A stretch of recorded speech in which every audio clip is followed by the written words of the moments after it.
گرگ آن روز شبان بود و خیانت میکرد. گرگ آن روز شبان بود و خیانت میکرد.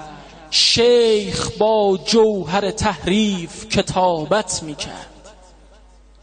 راویان راوی ابلیس شدند این گونه، خبره در جعل احادیث شدند این گونه. روبروی علی از نام علی بد گفتند، درد اینجاست که از قول محمد گفتند.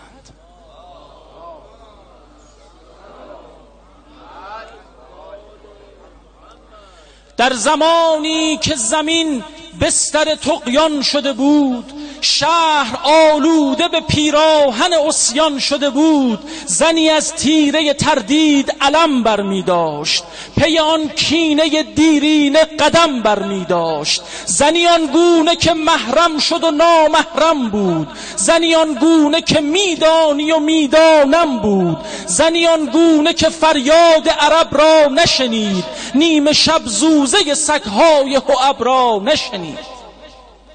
دستی ای کاش از این طایفه دورش می کرد، کاشکی جهل عرب زنده به گورش می کرد. دستی ای کاش از این طایفه دورش می کرد، کاشکی جهل عرب زنده به گورش می کرد. همه عمر از این فتنه خبر داشت علی، چاه اگر کند علی، نخل اگر کاشت علی. چه نصیحت بنویسد پسر کعبه به غیر، به رفیقان قدیمی که زبیرند زبیر، به کسانی که به سلاخی دین افتادند و هم از اصل زمین افتادند. چشم ظلمت زده روشن به حقیقت ها نیست، گوش این قوم بدهکار نصیحت ها نیست. جلوه خوف اگر داشت رجا هم دارد، مرتضی جاذبه و دافعه با هم دارد.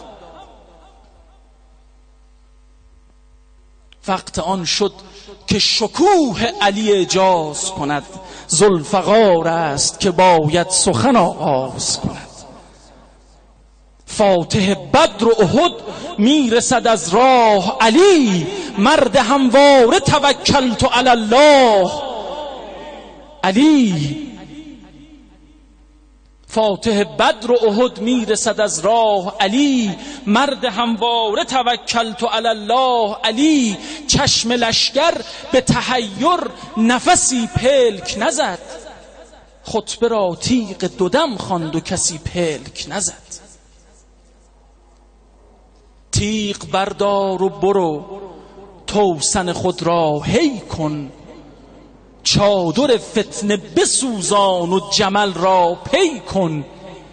هیچ تیری نرود سوی خطا سمت هدر، تیغ اگر تیغ پسر باشد و فرمان پدر. نفس معرکه تکبیر حسن را میخواست، ختم این قائل شمشیر حسن را میخواست.